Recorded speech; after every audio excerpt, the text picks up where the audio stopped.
A street cannot be both a destination, which is desirable to arrive at, and a thoroughfare, which is efficient to pass through. Let me show you an example. Look at that building up there that says Tennessee Awning Company. Now, look at this old picture from the 1950s. Then, now.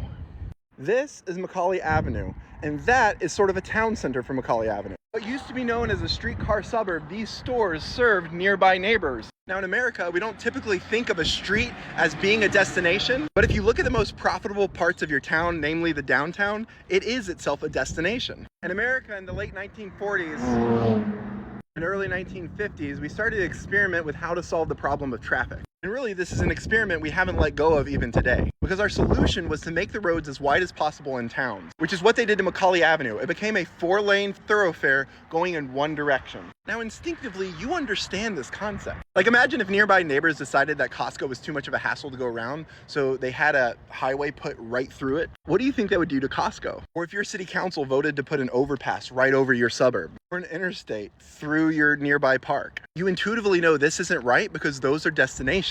When Macaulay Avenue and the nearby neighborhoods then became a thoroughfare, it wreaked havoc on local businesses. And you can even see in Google Images as early as 2007 that business wasn't doing well. But a couple of years ago, they decided to right-size it, specifically in front of those storefronts I showed you earlier. This is before, and this is from last year. And this is just the beginning. There's a coffee shop going in soon, talks of breweries and restaurants. It's important to know that that road diet only went 2 blocks. They kept the rest of Macaulay Avenue 4 lanes. This doesn't make sense because within 8 blocks or so, the road ends anyhow. Even the part of the road that they gave a road diet to, they prioritize on-street parking versus a bike lane. So bikes still have to share this dangerous space with cars, despite the fact that there's ample parking behind those buildings. In Europe and throughout the rest of the world, they differentiate two types of pathways: streets, which are destinations, and roads, which are thoroughfares. Roads usually go and circumnavigate the city. They prioritize cars, car speed, and car throughput, and they don't allow for the presence of pedestrians and cyclists. Streets, on the other hand, prioritize the safety of the pedestrians and cyclists, so even streets where cars are welcome, they're brought down to a more manageable speed. Now in America, we have a lot of these, things we call stroads, neither streets nor roads. Prioritize car throughput, but because there's constantly people pulling out and in onto the road, pedestrians crossing, and stoplights, it's not efficient.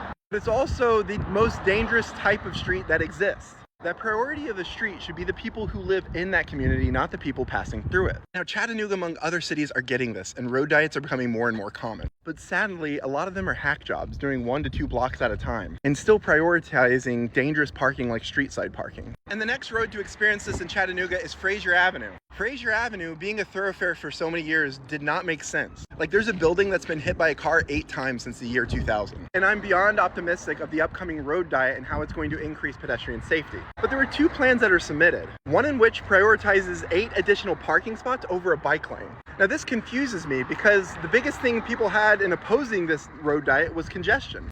And cyclists now having to share a space with cars is going to further congest cars. But what we know is that most people who feel unsafe don't actually risk their lives with the cars, they go on the sidewalk. Now the city is proposing they go to the park and they go around Frazier. But that's essentially showing that they think Frazier is not a destination for cyclists, despite the fact that cyclists, when compared to drivers, outspend and are better for businesses. We've also tried to make secondary and tertiary arguments like, well, these parking spots will be a buffer between pedestrians and cars. And while that is true, they will be a physical buffer, there'll also be a visual one. And what we're most afraid of happening is not an alert adult paying attention crossing the street, but a child who gets out of the reach of their parents' arms running out in front of traffic. So these parked cars, while physical and spatial buffers, are also visual ones, which is not good. A continuous bike lane would serve both the pedestrians as a spatial buffer while allowing a clear open field of vision so that if a child got out of the parent's arms, the driver would have a chance to see it. You see, our favorite destinations aren't those which are designed for fit 30-year-olds who have a high risk tolerance. The favorite places of our city are designed for 8-year-olds and 80-year-olds. Now, if this is not your first video you